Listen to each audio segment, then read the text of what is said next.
আসসালামু আলাইকুম গাইস, কেমন আছেন সবাই? আশা করি সবাই খুব ভালো আছেন। আজকে আপনাদের জন্য নিয়ে আসলাম নতুন একটা রেসিপি, ক্যারামেল পুডিং। যারা যারা ক্যারামেল পুডিং বানাতে পারেন না তাদের জন্য খুব সহজ একটা রেসিপি নিয়ে আসলাম। তো ক্যারামেল পুডিং বানানোর জন্য প্রথমে আপনাদের দরকার একটা কড়াই, সাথে 1 কাপ চিনি দিয়ে 1 চা চামচ পরিমাণ পানি দিয়ে অনবরত নাড়তে হবে এবং নাড়ার পরে দেখবেন লালচে লালচে একটা ভাব। তো তখনই যেই পাত্রে ক্যারামেল পুডিংটা বানাবেন সেই পাত্রেই ক্যারামেল পুডিংটা ঢেলে দেবেন। তো চারদিকে ভালোভাবে ট্যাপ ট্যাপ করে নেবেন যাতে ক্যারামেল পুডিংটা সব জায়গায় সেট হয়।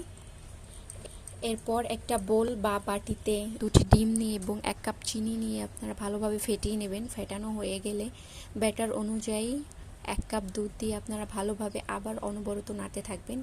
নাড়া হয়ে গেলে একটা ছাঁকনির সাহায্যে ছেঁকে নেবেন। 2 পিস বা 4 পিস পাউরুটি নেবেন, বাজারে যেটা কিনতে পাওয়া যায় রুটি, ওই পাউরুটি নিয়ে চারো সাইড ভালোভাবে কেটে 4 পিস বা 2 পিস করে কেটে নিয়ে আপনারা সে মিক্সারে অ্যাড করবেন। তো অ্যাড করার পর ভালোভাবে যেন গলে যায় সেইভাবে অ্যাড করতে হবে। মিশ্রণটা সুন্দরভাবে হয়ে গেলে আমরা যে পাত্রে ক্যারামেল রেডি রেখেছি সেই পাত্রে এই মিশ্রণটা ঢেলে দেব।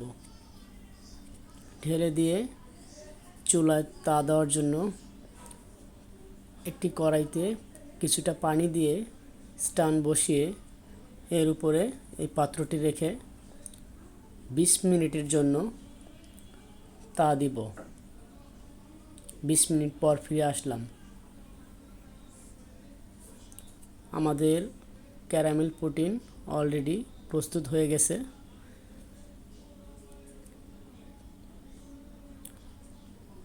কি সুন্দর, অসাধারণ একটি ফ্লেভার।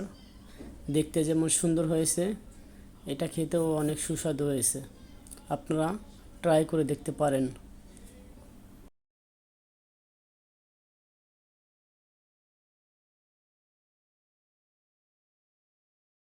ভিডিওটি ভালো লাগলে like, comment, share and subscribe করে পাশে থাকবেন।